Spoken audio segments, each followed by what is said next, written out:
if you have to create a fast-paced and impactful edit, I'm going to show you 3 transitions that you can use, so follow along. For the first transition, we're going to grab our images that you have. This doesn't have to be images, they can be clips as well. I'm going to press T and then I'm going to press Ctrl D. I'm going to put the frame duration to be 4 frames. After that, we're going to grab our 3 clips right here. And we're going to drag them down. And we're going to go and find a zoom in transition. We're going to drag and drop these on the first one, and we're going to make these last the whole clip. Now, these are all crash transitions, but we need to do something first. So what we need to do in this case is we're going to go into Fusion. We're going to open this transition and we're going to select first the foreground, go to modifiers, set the offset to 2 and the scale to -1. We're going to do the same thing here for the background as well. Set the offset to 2 and the scale to -1. That's going to make the clip start close and then end up with the image that we want right here. We're going to go to the curve, make sure it's easing, and we can add a little bit of motion blur if you want. Play around with the quality and the shutter angle if you want to do so as well.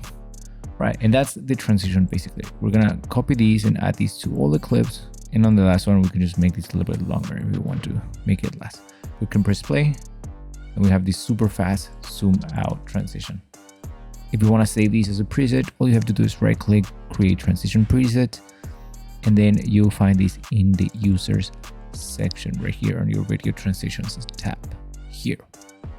Now for this second transition, we're gonna use the same clips, but I'm gonna actually select them and drag them down so they're all in the same layer. We're gonna now find the stretch blur transition right here, and we're gonna drag and drop these in between 2 clips. Now we're gonna set the duration of these transition as well to be 4 frames, and we're gonna set the blur scale to be 1.065. Bring the blur angle to 70, and we're gonna set these up to be stylized. Now border type, keep it a replicate. In the curve, we can ease this in and out and make sure we are putting these to be in quad mode. But you can play around and see what you like best. After that, we're gonna copy and paste these right here. Make sure they're all 4 frames.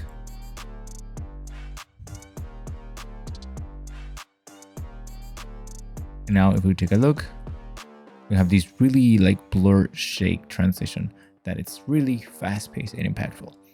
Now for the third transition, we're gonna use the exact same setup and effect as we did in this one, but we're gonna set the clips in a different position, and that will actually make the effect look a little bit different.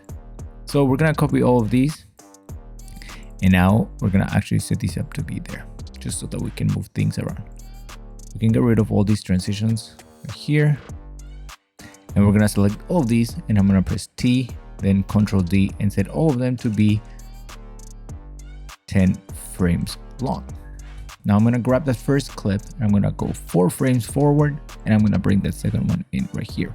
We're gonna do the same for all the other clips, and we're gonna stack them up like this. All right, now we're gonna set this transition to be 5 frames long, but I'm gonna set these to be at the center alignment first. Set this up to be 5, and I'm gonna hold Ctrl, move these right here, and then move the left side a little bit so that it's only 1 frame in there. Okay, now we can actually copy and paste these and have that same setup. If the position gets messed up, hold Ctrl to adjust each side individually.